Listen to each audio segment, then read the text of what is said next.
Hi, I'm Jonah, and this is a Discover New Sounds for the modes. And what musical modes are variations on a major scale. And the way that the scale is varied is that the tonic note, or the first note in the scale, changes. Which one you use as that first note changes with each mode. Because changing the tonic note is what makes up these different modes, it's important to know a little more about a tonic note and that first note in the scale. And that note is the note of beginning, and usually beginning and ending. More than not, that's the beginning place and the ending place. And that's because that note in a scale has the most feeling of resolution or completion. And so it's most of the time the place that we start and end, because it has that feeling of starting and ending. So with the change of the tonic note in a mode, we'll need to somehow create the feeling in that note as that note as the beginning and the ending. So it's easy in the beginning because you just start there. But how do you create it? How do you have it be the feeling of the ending as well? And the feeling that a note invokes has to do with the notes leading up to it. It's the relationship between the notes that creates the feeling that they invoke. And so as you're playing melodies in these different modes, you'll need to learn how to approach that tonic note in a way that invokes the feeling of an ending place or a pausing place, depending on where you are in your melody. And so that's done with the actual notes that lead up to it, but it's also done with some rhythm, the rhythm of the melody. And so in my examples, you can kind of hear how I go about doing that. And as you play with it, you'll just learn like different ways of moving into that tonic note and having it feel like it's that ending place in the song. So hopefully that's kind of a basic understanding of what a mode is and how to go about using it to some extent, how to play with it on your flute. Now there's a lot more. There's tons here and music theory, but just in the small little pocket of modes. And for the native flute, there's a really wonderful instructional PDF by a man named Ivan Iriarte, and I hope I'm pronouncing that right, but it's what it seems like how it's pronounced. And it's on the website, the Discover New Sounds page for each of these modes that I'll be doing over time here.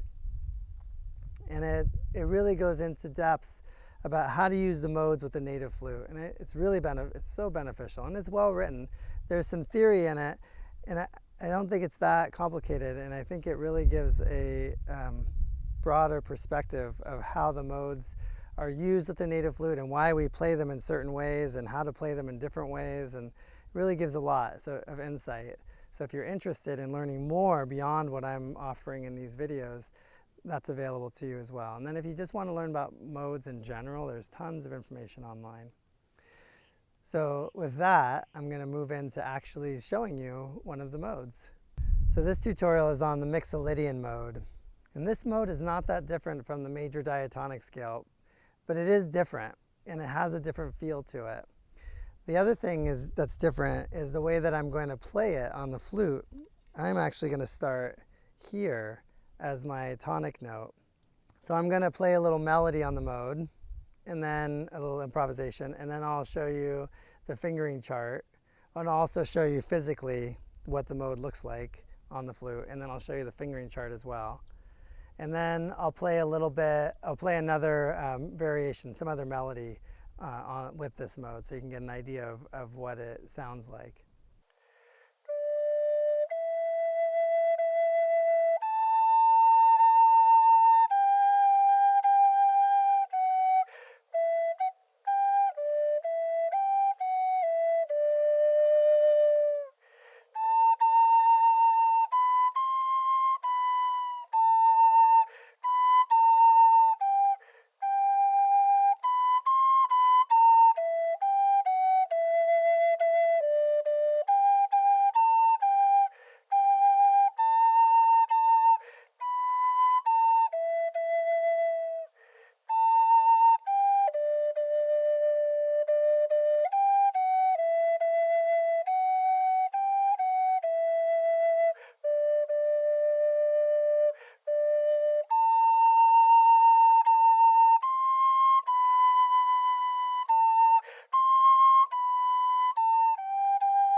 This is the fingering chart for the Mixolydian scale, and the first thing I want to point out is the tonic note here.